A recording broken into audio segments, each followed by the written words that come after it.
শুভাশিস বললেন, দেখা যাক, আমি একটু দেখেই বলছি।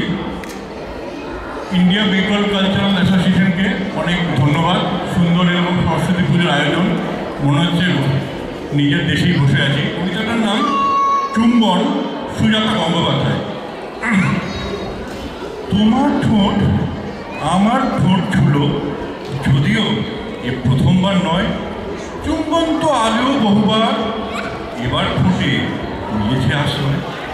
যেমন সব ভয়ের গল্পে দৈত্য দানব রাক্ষস আর ক্ষয়, তিলে তিলে শুকোয় রাজকুমারী, অন্ত মিলে রাজপুত্রের জয়।